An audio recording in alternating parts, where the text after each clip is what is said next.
새해 첫 번째 주신 하나님의 말씀입니다. 이사야서 41장 8절 세 번이나 반복되는 이야기인데, 그러나 나의 종 너 이스라엘아, 내가 택한 야곱아, 나의 벗 아브라함의 자손아, 우리를 향하여 세 번 반복하고 있는데, 그만큼 이스라엘 백성들을 긍휼히 여기는, 사랑하는, 그리고 관심을 갖고 계신 하나님의 사모함, 아니 다급함입니다.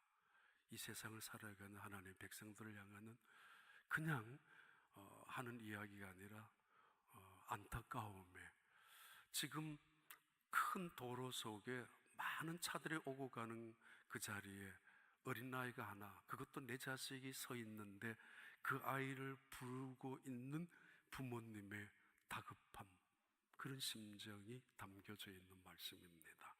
9절 10절 보세요. 이사야 41장 9절, 이제 내가 땅 끝에서부터 너를 붙들며 땅 모퉁이에서부터 너를 부르고 내게 이르기를 너는 나의 종이라, 내가 너를 택하고 싫어하여 버리지 아니하였다 하였노라. 자, 11절 그 유명한 말씀입니다. 우리 함께 읽겠습니다. 두려워하지 말라, 내가 너와 함께 함이라. 놀라지 말라, 나는 내 하나님이 됨이라. 내가 너를 굳세게 하리라. 참으로 너를 도와주리라. 참으로 나의 의로운 오른손으로 너를 붙들리라. 세상에 두려워할 수 있는 일들, 또 놀랄 일들이 많다는 이야기입니다. 소년이라도 피곤하고 장정이라도 넘어지고 곤비하고 자빠지는 이런 세상 속에 하나님의 약속입니다. 두려워 말라고, 그리고 놀라지 말라. 내가 너와 함께 함이니라. 나는 너의 하나님이 됨이니라. 참으로 진짜 내가 말하는데 내가 너를 굳세게 하리라. 굳세게. 그리고 내가 너를 도와주리라. 우리의 돕는 자가 되신 하나님, 그 하나님의 이 약속의 말씀, 정말 안타깝고 때로는 다급하게 우리를 향하여 던져주시는 말씀, 그리고 때로는 우리에게 우레같이 들려오는 하나님의 말씀입니다. 그리고 동시에 정신을 차리라는 이야기이기도 합니다. 그렇게 살지 말라고, 세상을 향하여 너무 정신없이 살지 말라고. 누가 너에게 힘이 되냐?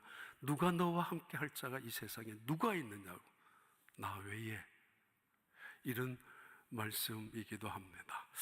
두려워 말라, 내가 너와 함께 함이니라. 놀라지 말라, 나는 너의 하나님이 됨이니라. 그렇습니다. 참으로 내가 너를 도와주리라. 나의 의로운 오른손으로 너를 붙잡아 주리라. 이 약속의 하나님의 말씀이 금년 한 해 여러분에게 들려주는 하나님의 말씀이 되기를, 또 그 말씀과 함께 하나님이 함께 하여 주시고 하나님이 붙잡아 주시고 하나님이 도와주시는 그 하나님으로 여러분과 함께 금년 한 해 승리하는 우리 모든 교회 성도들이 되기를 진심으로 축복합니다. 지난해 11월 30일 한 분이 돌아가셨습니다. 그리고 12월 5일 미국에서 국장으로 치룬 한 분의 죽음이 있었습니다. 조지 부시 대통령 죽음입니다. 휴스턴에 오랫동안 머무시다가 휴스턴에서 별세하시고, 그리고는 워싱턴에 가서 모든 장례 절차를 마치고 다시 이쪽으로 텍사스로 내려와서 안장된 분입니다. 전 잘 몰랐습니다. 미국 꽤 많은 분들이 이분을 존중히 여기고 사랑하고 있고, 그리고 이분을 대통령으로 가졌다는 사실에 대해서 자랑스러워하고 있었다는 것도 꽤 많은 미국 분들이 그렇게 생각하는 걸 몰랐습니다.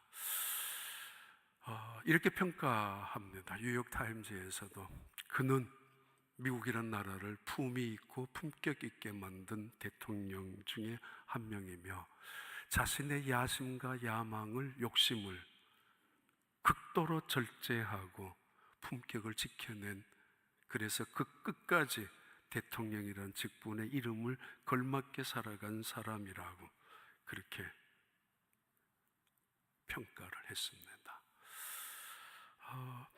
이분은 18살 때 공군 부대에 자원 입대하신 사람입니다. 예일대학교에 입학을 앞두고 안 가도 됩니다. 그러나 공군 부대에 자원 입대해서 훈련받고 얼마 되지 않아서 바로 공군 조종사로 2차 대전에 참전해서 특별히 일본하고 전쟁을 하는 치르는 중에 60여 회나 출격을 한 그냥 형식적인 사람이 아니라 진짜 군인 전쟁터에 참전한 사람입니다. 그러다가 고사포에 의해서 격추를 당해서 바다에서 4시간, 5시간, 6시간이나 표류하면서 간신히 살아난 사람이었습니다. 물론 뭐 이런저런 평가도 있을 수 있겠지만은 그래도 부드러운 리더십을 통해서 냉전 시대를 종식시키고 그리고 미국이란 나라와 소련, 러시아란 나라를 그래도 화해할 수 있는 분위기로 이끌었던 지도자라고. 근데 그분의 노년이 너무 아름다운 노년을 보내신 분입니다. 89세, 94세에 돌아가셨습니다. 89세에 어린 나이 한 명이 암 투병한다는 이야기를, 특별한 아이의 이야기를 듣고 그 아이를 돕기 위한 캠페인을 벌이기 위해서 자신이 머리를 깎았습니다. 연세 드신 분이 머리 깎는 거, 머리 별로 없는 거 깎아봐야 무슨 의미가 있겠느냐라는 것도 하겠지만은 진심으로 그분은 삭발을 했습니다.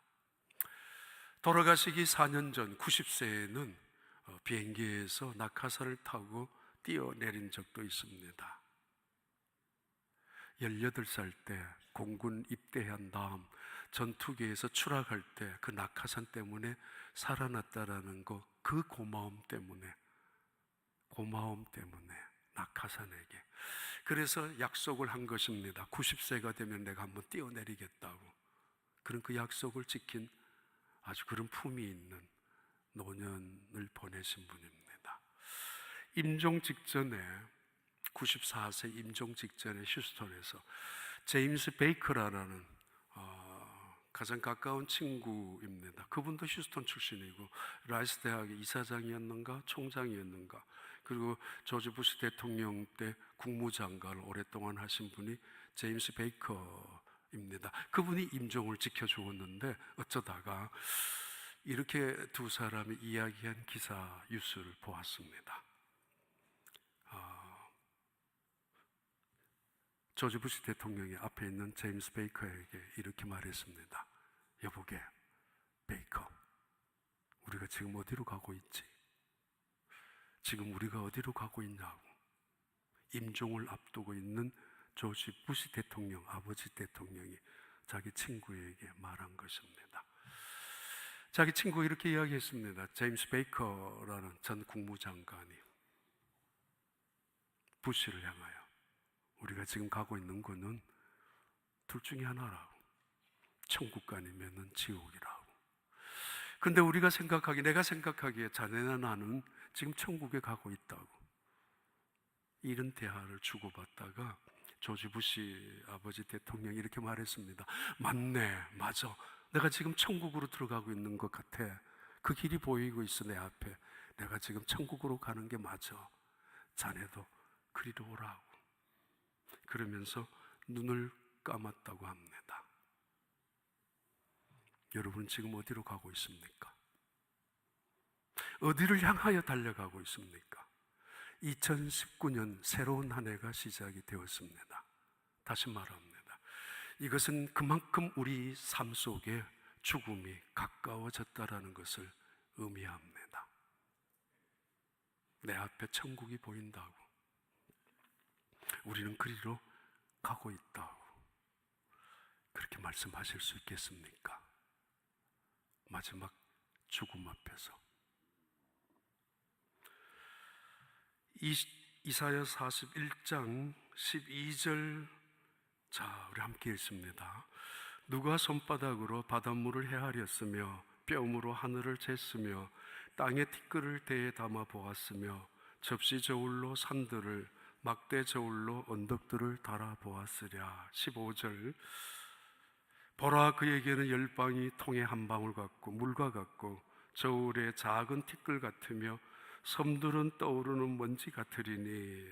그리고요 16절 레바논은 땔감에도 부족하겠고 짐승들은 번제에도 부족할 것이라. 계속 그냥 읽어볼게요. 18절 19절 그런즉 너희가 하나님을 누구와 같다 하겠으며 무슨 형상을 그에게 비기겠느냐. 19절에 우상은 장인이 부어 만들었고 장색이 금으로 입혔고 또 은사슬을 만든 것이니라. 인간은 굉장히 위대합니다. 벌써 50년 전으로 됩니다.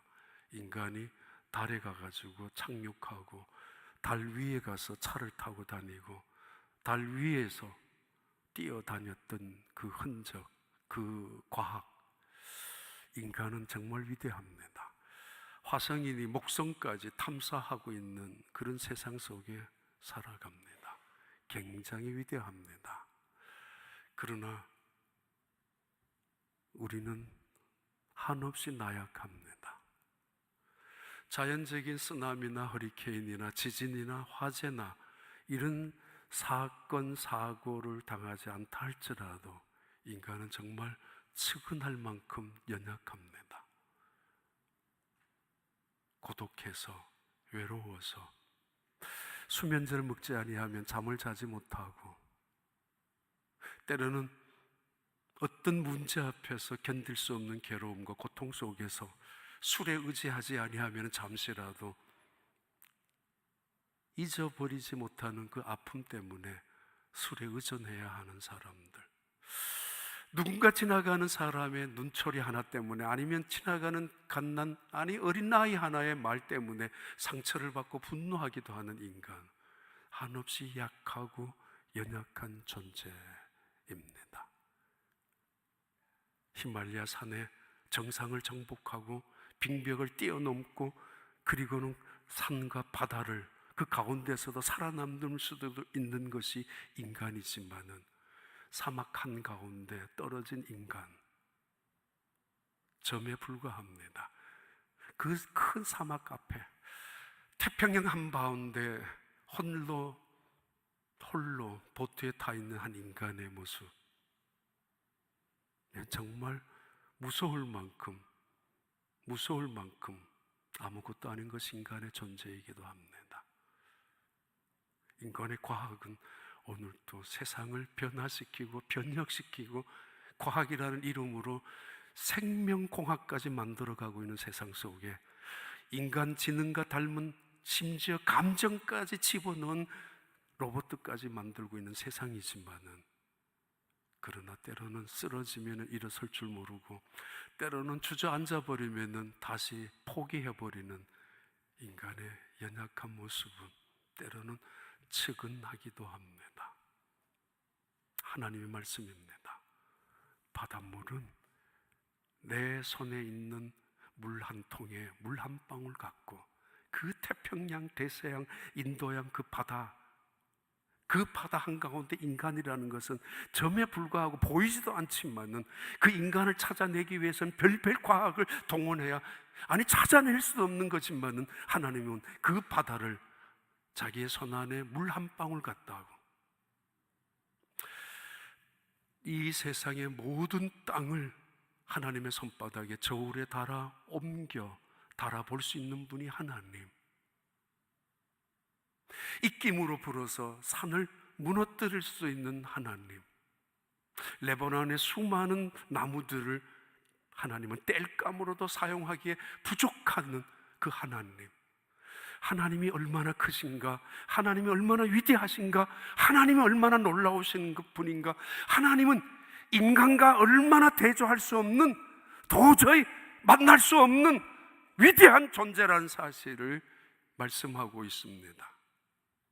그런데 인간들은 그 하나님 앞에서 감히, 아니 이 얼마나 어리석은 인간인지, 얼마나 못나고 미련한 인간들인지 그 하나님을 향하여 보이지 않는 하나님을 우습게 여기며 손으로 돌로 하나님을 만들고, 그리고 쇠붙이로 하나님을 만들고, 아니 나무로 하나님을 금 따위로 갖다 붙여놓고는 말합니다. 이게 하나님이라고, 이게 하나님이라고.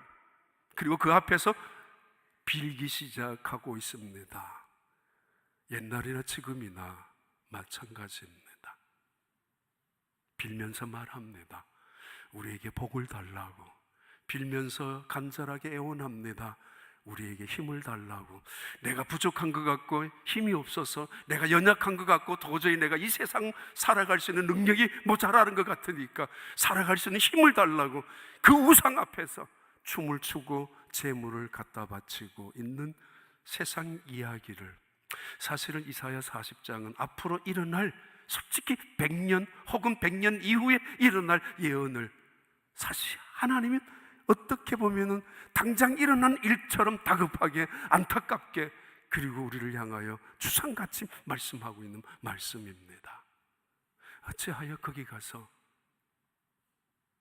우상을 만들어 놓고 그걸 하나님이라고 하느냐고.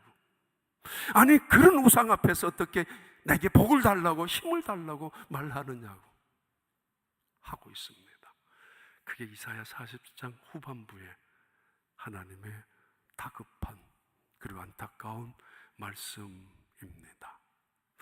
이사야 40장 13절 14절 그러면서 또 하나 이렇게 말합니다.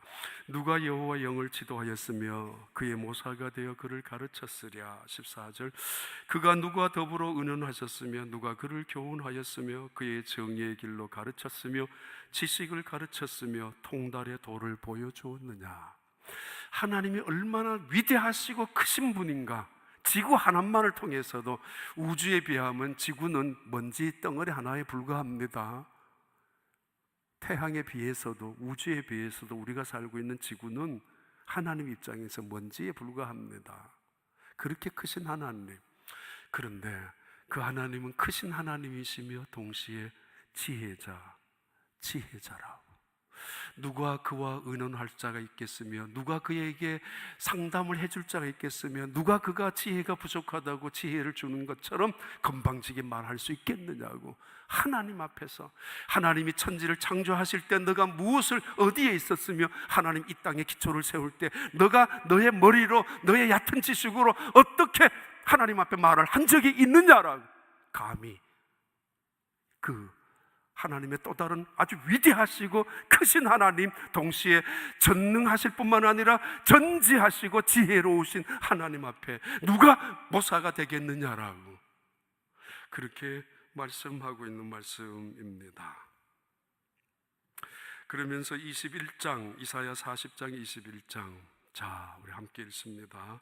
너희가 알지 못하였느냐, 너희가 듣지 못하였느냐, 태초부터 너희에게 전하지 아니하였느냐, 땅의 기초가 창조될 때부터 너희가 깨닫지 못하였느냐. 그리고요 26절 너희는 눈을 높이 들어 이 모든 것을 창조하였나 보라.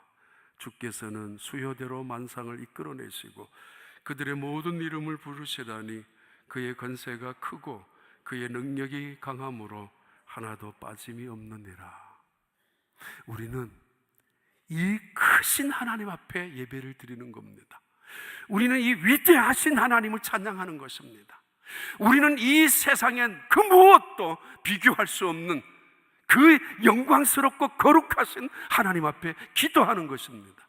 그 놀라우신 하나님 앞에 봉사하고 그리고 예물을 드리는 것입니다. 아십니까? 그리고 말씀이란 그 영원하신 살아계신 하나님의 약속의 말씀이, 아니 그 크시고 위대하시고 지혜자인 전능자이신 하나님이 우리 속에 찾아오시는 것이 말씀입니다. 예배이고 말씀의 선포입니다. 그 하나님이 유한한 인간에게, 연약한 인간에게, 나약하기 짝이 없는 인간에게, 불쌍하기까지 한 인간에게 찾아오셔서 말씀하시는 그 시간이 설교입니다. 하나님의 말씀입니다. 하나님이 우리를 만나주시는 그 영원하신 하나님이 유한한 인간의 역사 속에, 그 위대하신 하나님이 연약한 인간 속에 찾아오셔서 말씀하시는, 때로는 위로하시고 격려하시고 소망을 주시고 때로는 우리에게 영원한 세계를 보여주시며, 그리고 하나님의 신실하심과 하나님의 살아계신 능력을 보여주는, 그것이 예배 속에서 말씀의 선포 속에 이루어지는 시간입니다. 하나님이 내 속에 찾아오는 것, 내 인생 속에 개입하는 것. 한 인간의 모습으로 설교자, 이거 사실 대단히 중요합니다. 그러나 이보다 더 중요한, 설교자가 먼저 중요합니다. 정말 중요합니다. 그러나 설교자의 그 입장, 그 마음속에 하나님이 이 말씀을 통하여 성도들에게 어떻게 찾아오셔서 그들을 변화시키고 그들의 삶을 힘을 주고 그들의 삶 속에 하나님의 능력과 지혜를 덧입게 할 것인가, 그래서 전달하는 수단으로 설교자가 쓰임받는가, 이것이 목적입니다. 그래야 됩니다. 자, 이사야 40장 29절부터 31절까지의 말씀입니다. 우리 함께 읽습니다. 피곤한 자에게는 능력을 주시며 무능한 자에게는 힘을 더하시나니. 30절, 소년이라도 피곤하며 곤비하며 장정이라도 넘어지며 쓰러지되 오직 여호와를 앙망하는 자는 새 힘을 얻으리니 독수리가 날개치며 올라감 같을 것이요 다른 박질하여도 곤비치 아니하겠고 걸어가도 피곤하지 아니하리로다. 20세기의 시대는 원자력 시대라고 할 수 있을 것입니다. 원자력의 핵심이 되는 우라늄을 발견하면서 그 우라늄이라는 속성이 분열입니다. 계속 분열하는 것. 일단 그 분열하는 우라늄의 속성을 압축시키고 그것을 이용하고 그것을 연구해서 다른 어떤 원소와 합쳐서 순간적인 폭발을 일으키는, 그것이 원자 폭탄이잖아요. 순간적으로 우라늄, 다른 것도 있겠지만 폭발하면서 잠깐 번쩍하는 순간에 수십만 명이 불에 타고 수십만 명이 잿더미가 됩니다. 그 반경 안에 있는 땅은 폐허가 되고 어떤 것을 심어도 나지 않는 죽음의 땅이 되고 맙니다. 오랜 세월 동안 휴유증이 남아서 이상한 아이들이 태어나고 오랫동안 그 모든 음식 문제까지도 자연 환경까지도 영향을 미치는 것이 원자 폭탄입니다. 그래서 20세기의 시대를 원자 시대라고. 그래서 우리는 점점 원자 폭탄을 수소 폭탄으로 만들고, 그리고 점점 원자 그 힘이 더 강해질 줄 알았습니다만은 미국과 소련이 화해하면서 냉전이 무너지면서 멈추기 시작했습니다. 원자 폭탄을 만드는 것보다는 21세기에 들어와서는 IT 산업이라는 것으로 바꾸어지기 시작합니다. 굉장히 혁명적이죠. IT로 바꾸어졌다는 이야기는. 근데 유독 대한민국, 우리 북한만은 그 원자력을, 원자 폭탄을 만들려고 애를 쓰고, 갖고 있는지 모르겠습니다만은 애를 쓰고 있습니다. 세상 사람들이 원자, 이거 두 가지를 생각합니다. 두 개의 얼굴이 있기 때문에. 하나는 무섭고 그리고 정말 파괴력이 심한 것이 원자 폭탄입니다. 일본이 히로시마와 나가사키에 당했던 것, 소련 러시아의 체르노빌 그게 방사능이 누출되면서 일어난 사건들, 사고들. 일본에 얼마 전에 쓰나미 때문에 원자력 발전소에 원자능이, 방사선이 누출되면서 일어난 사고들, 무서운 것입니다. 그럼에도 또 다른 얼굴은 이 원자력을 이용해서 잠수함의 동력을 만들고 원자력을 통해서 발전소를 만들면서 가장 값싼 풍력 다음에 경제적인 전기를 공급하는 것이 원자력의 힘이기도 합니다. 때로는 우리가 가지고 있는 암을 치료하는데도 방사선, 원자력에 의해서 나오는 방사선을 통해서 치료하기도 합니다. 두 개의 얼굴이 원자력입니다. 원자력이 가지고 있는 힘이기도 합니다.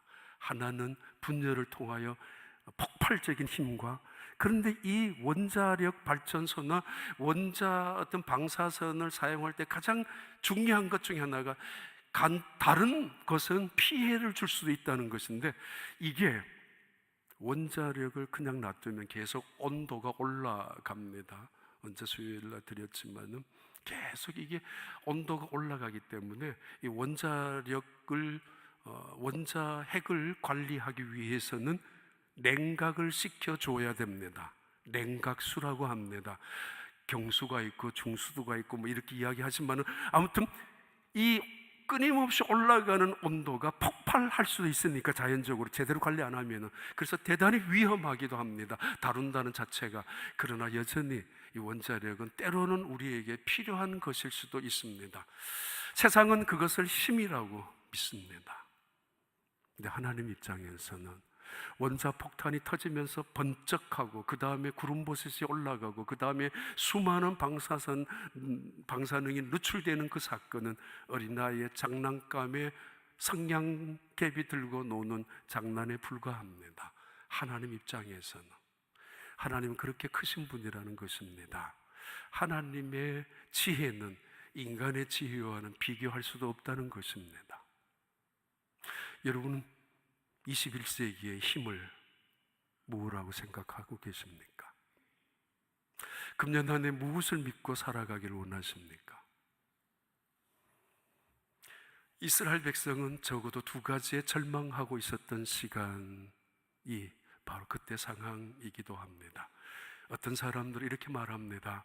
어찌하여 하나님은 나의 마음을 알아주지 못한단 말인가? 어찌하여 하나님은 내 기도를 응답하지 못하고 여전히 내 가정은 힘들고 내 사업장은 이렇게 무겁게 힘들게 살아가야 되는가? 나 이것만 괜찮으면 마음껏 주님을 예배하고 섬기며 살아갈 수도 있을 텐데 여전히 내 가정에 일어나는 일들은 아프기만 하고, 때로는 내 마음을 다하여 하나님을 섬기기 원하면서 기도했는데 왜 하나님은 내 기도를 거절하고 계시는가? 이렇게 말하는 사람들이 있고, 또 어떤 사람들은 열심으로 살아가고 있었습니다. 그런데 지쳤습니다. 열심으로 살아가려고 몸부림쳤습니다. 그런데 털썩 주저앉고 말았습니다. 그들을 향하여 줄 수 있는 말씀입니다. 어찌하여 너희들은 하나님이 너희의 소원을 듣지 못하고 있다고 생각하느냐? 어찌하여 하나님은 너희의 마음을 알지도 못하고 있다고 생각하느냐? 하나님은 천지를 창조하신 분이 아니냐?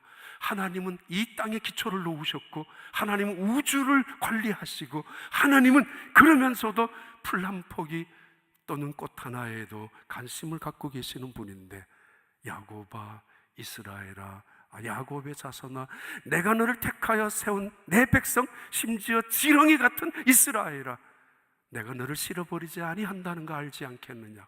알지 못하느냐? 내가 어찌 지혜가 부족하겠느냐? 명철이 어찌 한이 없겠느냐? 천지를 창조한 나 여호와가 너에게 말씀하시느니라 약속하고 있습니다. 그리고 지쳐서 쓰러지고 곤비하고 어쩔 줄 몰라 이제는 될 대로 되라는 식으로 자포자기하고 있는 그들을 향하여 말씀합니다. 내가 너에게 힘을 줄게. 일어나라.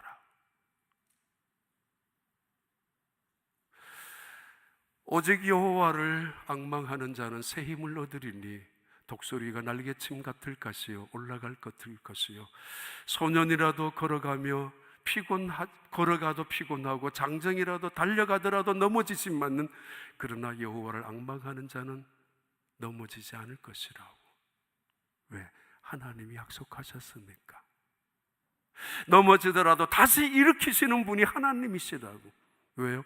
소년이라도 피곤하며 곤비하고 장정이라도 쓰러지며 넘어지지만은 이런 세상이라는 것입니다. 내가 믿고 힘을, 에너지를 내가 믿고 의뢰하고 전적으로 붙잡고 살아왔는데 어느 순간은 털썩 주저앉아서 망연자실할 수 있는 사고가 터지고 사건이 터질 수도 있고, 그런 재난 앞에서 우리는 목 놓아 울 때도 있습니다. 그리고 한숨을 쉴 때가 있습니다. 도대체 어떻게 살아가야 되는가? 에너지란 내 안에 있는 에너지가 있을 수 있고, 에너지란 외부로부터 들어와야 되는 에너지가 있습니다. 그리스도인은 이 두 가지 다를 소유하는 사람들입니다. 내 안에 말씀을 붙잡고 살아갈 때 그것이 에너지가 되고, 밖에서 마치 태양의 빛처럼 내가 여호와를 간절함으로, 기대함으로, 오직 그분만을 바라보는 집중함으로 여호와를 앙망할 때에 그분이 내게 비춰주시는 빛, 그분이 나에게 주시는 은혜, 그분이 나를 향하여 던져주시는 기막힌 말씀, 그때마다 나에게 새 힘이 되어서 다시 독수리가 날개치며 올라감 같을 이 세상 속에 살아가는 것.